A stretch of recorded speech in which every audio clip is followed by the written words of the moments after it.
Ley de Coulomb. Ejercicios.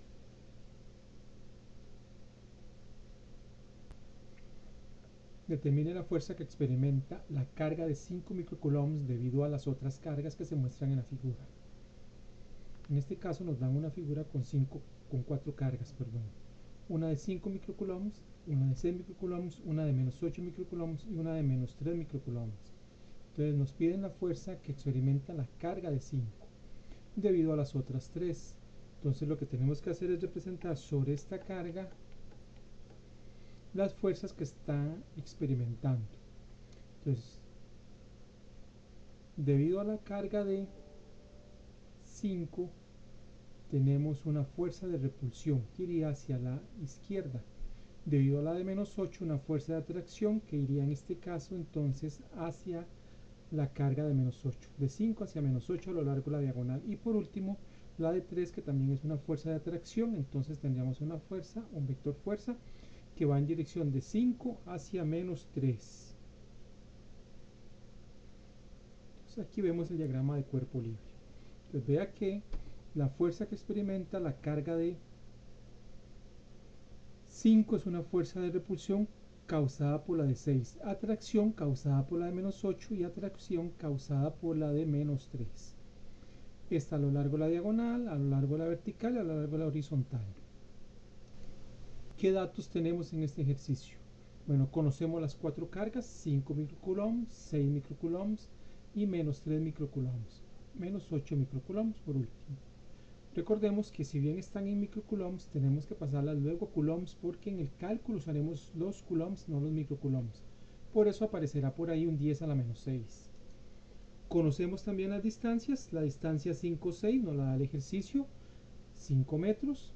Entre la carga 5 y la carga de 6, entre la carga de 5 y la carga de 3 tenemos 3 metros, y entre la de 5 y la de 8 es la diagonal de este triángulo, que lo hacemos por medio de la aplicación del teorema de Pitágoras para determinar esa hipotenusa.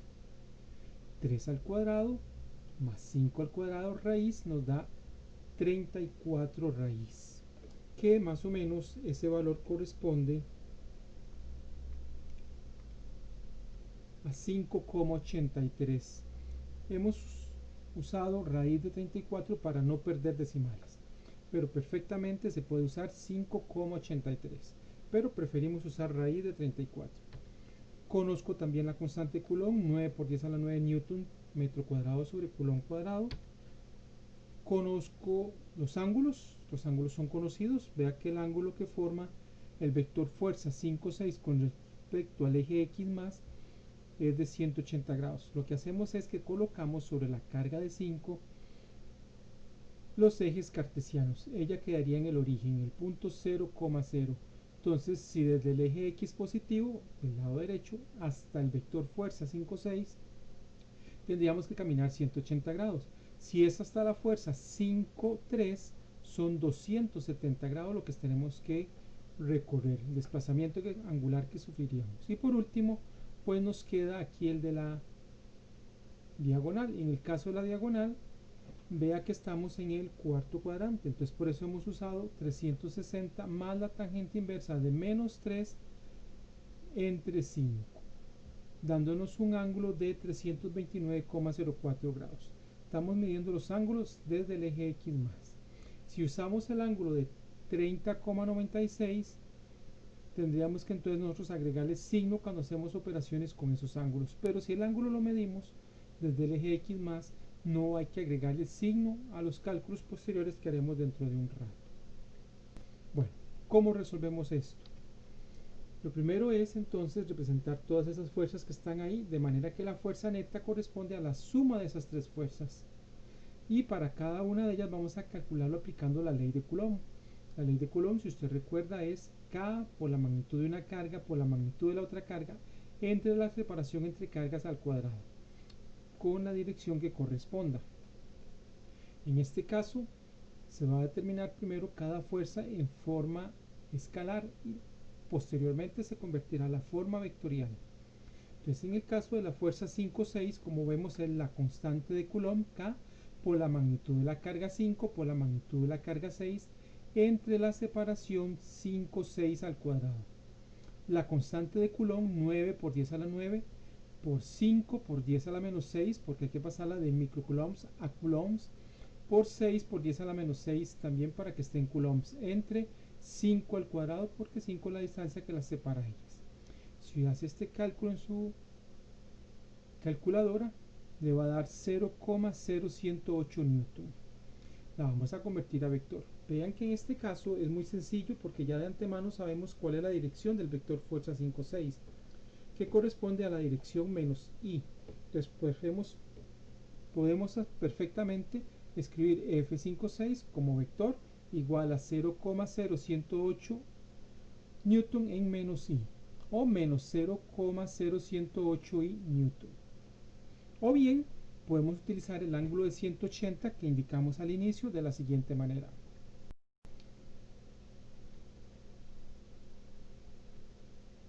Tomamos la magnitud, la fuerza 5,6 por el coseno del ángulo en i, más la magnitud de la fuerza 5,6 por el seno del ángulo en j.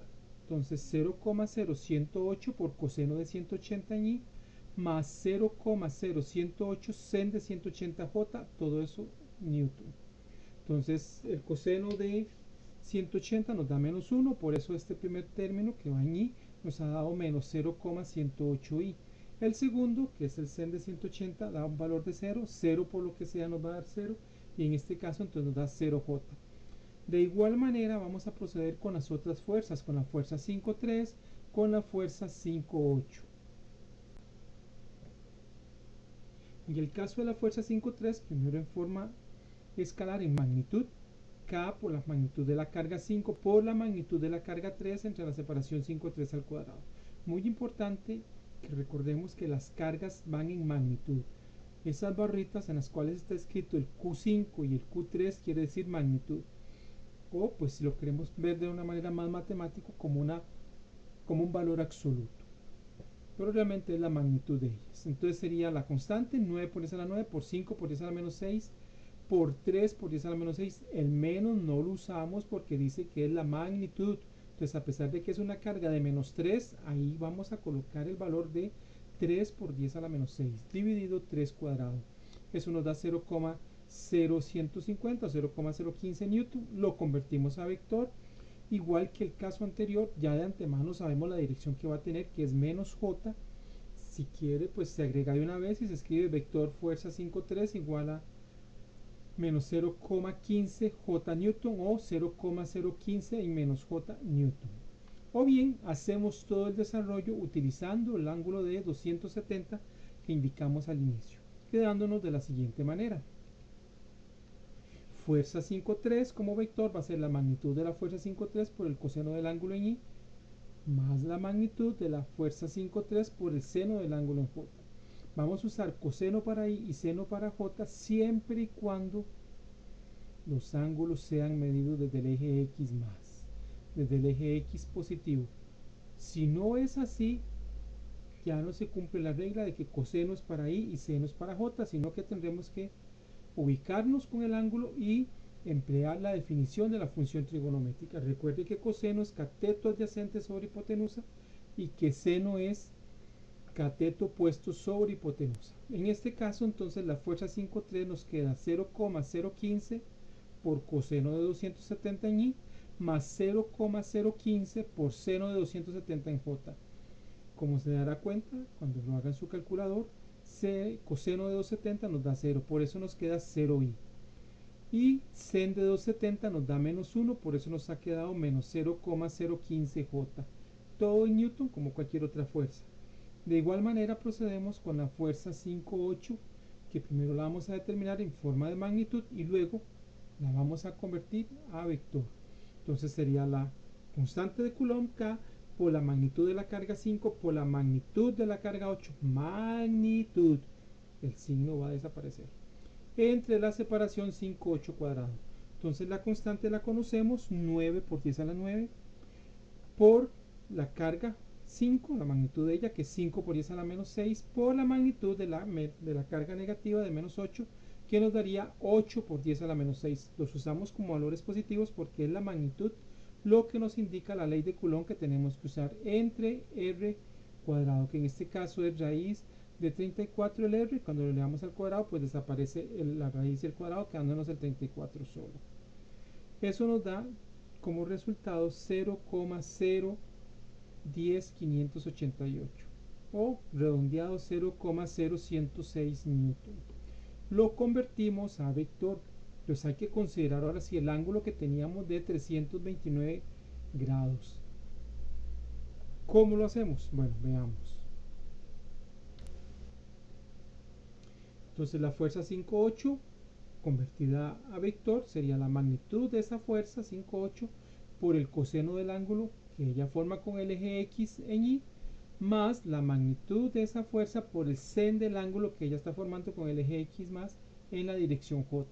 Entonces nos quedaría 0,010588 coseno de 329,04 en Y más 0,010588 sen de 329,4J. Vea que no hemos agregado signos. ¿Por qué? Porque la función cos y la función sen, cuando el ángulo se mide desde el eje X más, ellas solas van a generar los signos, quedándonos entonces 0,0908i menos, como se puede apreciar ahí en la imagen del lado derecho, la componente en y es positiva y la componente en j es negativa. Apuntamos hacia abajo en el lado de j, pero hacia el lado positivo en el lado de la y.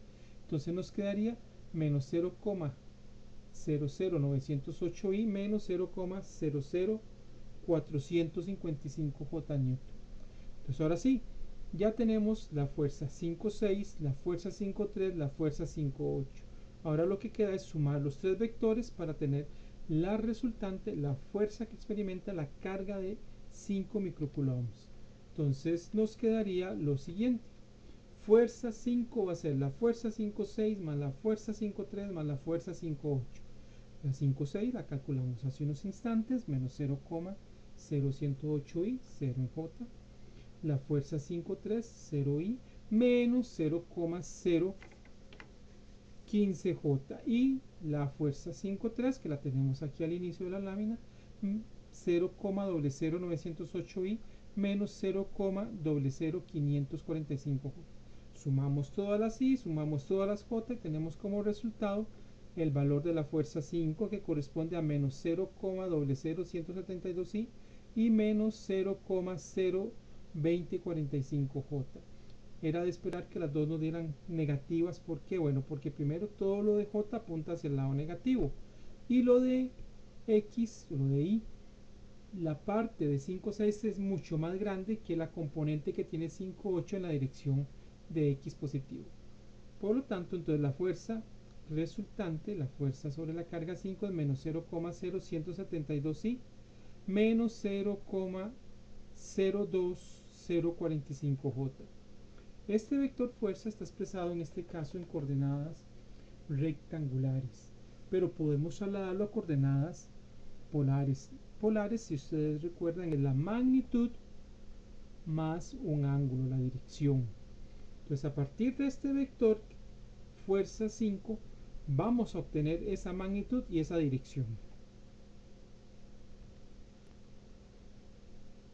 Fuerza 5 en magnitud, entonces sería menos 0,00172 al cuadrado más menos 0,02045 al cuadrado, quedándonos, cuando le aplicamos la raíz, 0,20522 newton.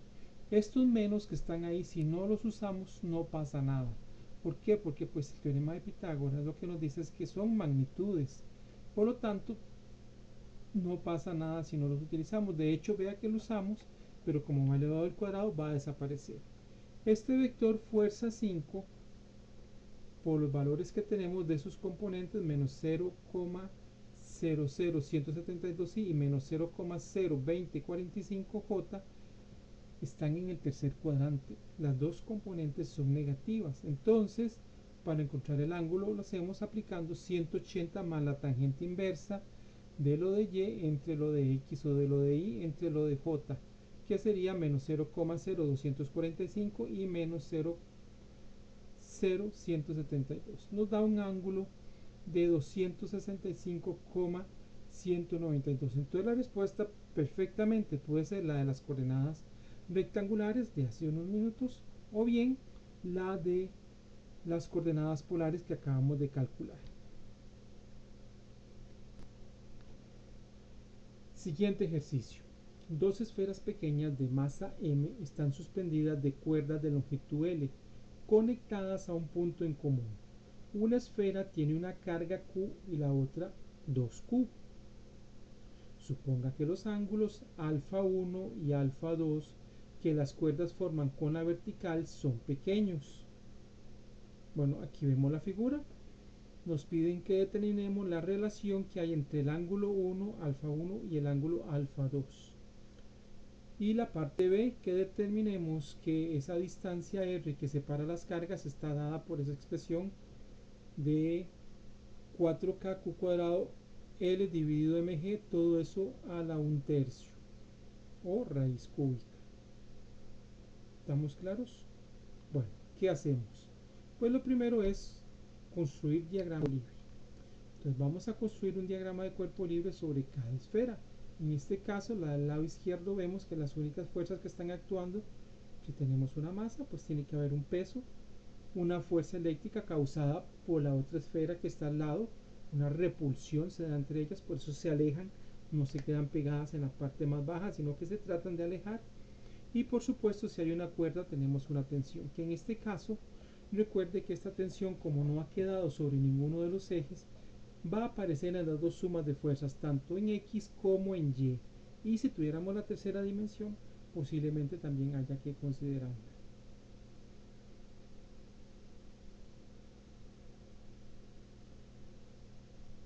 Si construimos el diagrama de cuerpo libre sobre la otra esfera, veremos que es muy similar al que acabamos de hacer.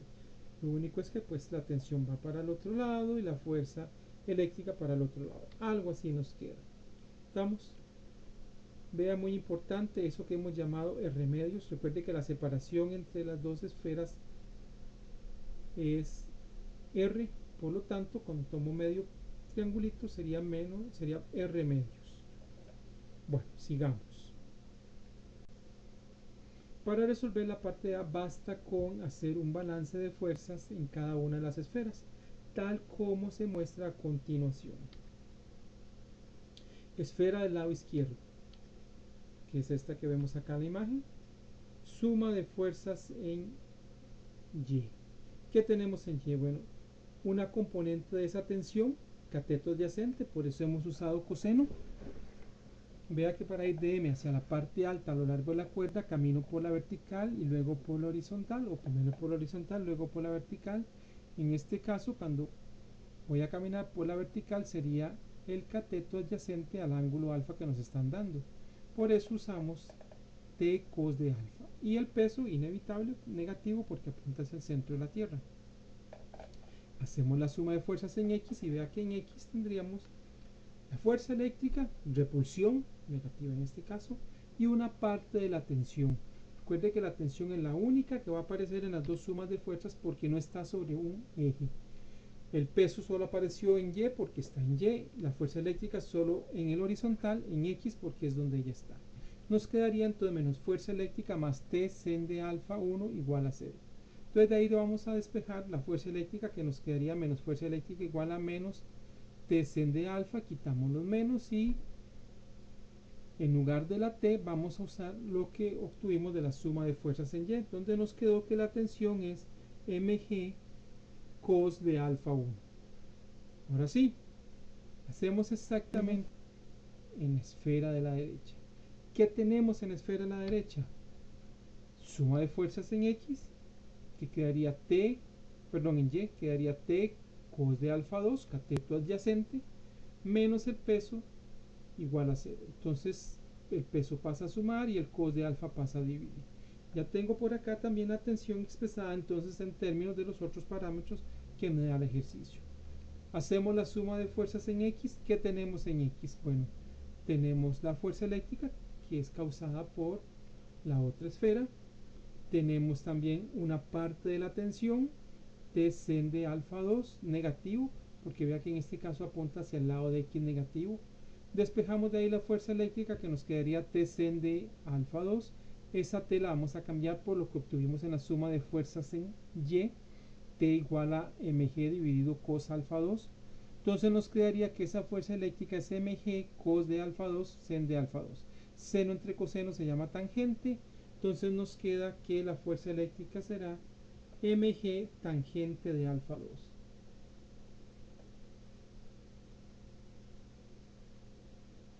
Entonces ahora sí, nos pedían la relación entre el ángulo alfa 1 y el ángulo alfa 2. Tenemos dos expresiones para la fuerza eléctrica, la que hicimos en la esfera del lado izquierdo, esta que tenemos en la esfera del lado derecho, y ambas fuerzas eléctricas son iguales. Ley de Coulomb. K, carga 1, carga 2 entre separación al cuadrado. Entonces la fuerza con la que una carga repele a la otra es la misma con que la otra repele a la una. Ambas fuerzas son iguales, podemos igualarlas. Entonces si igualamos esas fuerzas, nos quedaría mg tangente de alfa 1 por mg tangente de alfa 2. Recuerde que nos había quedado seno entre coseno y eso se llama tangente, por eso lo hemos cambiado por tangente. Ambas esferas tienen la misma masa, entonces puedo cancelar el mg y al final nos queda que tangente de alfa 1 es igual a tangente de alfa 2, de donde el ángulo 1 es igual al ángulo 2. Por lo tanto, se tiene demostrado la relación que hay entre los ángulos y es que son iguales. ¿Estamos? Bueno, perfecto. Recuerden que seno entre coseno se llama tangente, de ahí fue donde apareció esta tangente. Y nos iremos a la parte B. Para la parte B tenemos que demostrar lo que vale el R, que es la distancia que separa las dos cargas. Entonces vamos a analizar la esfera del lado izquierdo. Podemos hacerlo perfectamente en la del lado derecho, que funciona igual. Entonces, ¿qué tenemos? Hace un rato vimos que la fuerza eléctrica era mg tangente del ángulo. Entonces lo que vamos a emplear acá, esa expresión de mg tangente del ángulo, salió de analizar la esfera 1, pero también lo hicimos en la esfera 2, que da exactamente igual la fuerza eléctrica. La definición de la fuerza eléctrica, la ley de Coulomb, K por una carga que era Q por la otra carga que es 2Q entre la separación entre ellas al cuadrado. Entonces vamos a usar también lo que decía el ejercicio al inicio en las últimas líneas. Suponga que el ángulo alfa 1 y el ángulo alfa 2 son valores muy pequeños. Si son muy pequeños, lo que nos están diciendo es que podemos utilizar que la tangente del ángulo es igual al seno del ángulo. Y de ahí pues vamos a despejar entonces la distancia que nos están pidiendo, ese R. Bueno, ley de Coulomb para la fuerza eléctrica. Y en el caso del otro lado vamos a usar, en lugar de tangente seno, el seno del ángulo. ¿De dónde lo obtenemos? Bueno, muy fácil. Vea que teníamos un triángulo que tenía como hipotenusa L, que es un dato que nos da el ejercicio, y la parte de abajo de ese triángulo, ese cateto que teníamos por ahí, indicamos que vale R medios. ¿Por qué? Porque pues es la mitad de la distancia que está separando las dos cargas, por eso estamos usando R medios. Entonces vea que sen de alfa 1 va a quedar como R medios dividido L, o sea, R dividido 2L. ¿Estamos? Bueno, sustituimos todo eso en la expresión de arriba, el valor de la fuerza eléctrica, sustituimos la tangente por seno y el seno por R entre 2L, quedándonos K por Q por 2Q entre R cuadrado igual a mg, que no hemos hecho nada con ese mg, sigue estando ahí, y lo que sí hemos cambiado es la tangente por el sen y el sen por R entre 2L. Perfecto. Pues ahora sí, vamos a simplificar un poco de esto, agrupar lo que está repetido, y vea que nos quedaría Q por Q, Q cuadrado, 2 por 2, 4, L, mg. Hemos despejado de la primera expresión, vea que el 2L que divide pasó a multiplicar, el mg que está multiplicando pasó a dividir, y el R cuadrado que estaba dividiendo pasó a multiplicar al otro lado, quedándonos entonces K por Q por 2Q por 2L dividido mg igual a R por R cuadrado. Entonces vamos a agrupar esos tres R's en R al cubo, y del otro lado 2 por 2, 4 y q por q, q cuadrado. Q cuadrado, no 2q. Q por q, q cuadrado, como decir 2 por 2, 4. Entonces aquí simplificando un poco, todo esto nos quedaría 4K, que se generó a partir del 2 por 2, Q por Q, generó un Q cuadrado, el L que queda por ahí y el peso que ahí está. Entonces vea que al otro lado tenemos R por R cuadrado, que nos da un R a la 3. Ese R a la 3 lo eliminamos muy fácil, simplemente sacamos la raíz cúbica. Entonces vea que nos queda 4K Q cuadrado L dividido mg, todo eso a la 1/3. Recuerde que la función inversa de elevar a la 3 es 1 sobre ese valor, en este caso 1/3. Entonces, eso último es lo que nos podían demostrar en el ejercicio. Entonces ya lo tenemos resuelto. Si tuviese dudas, aquí abajo en el lado izquierdo queda la dirección de correo, háganme llegar sus dudas y con gusto le ayudaré. Muchas gracias.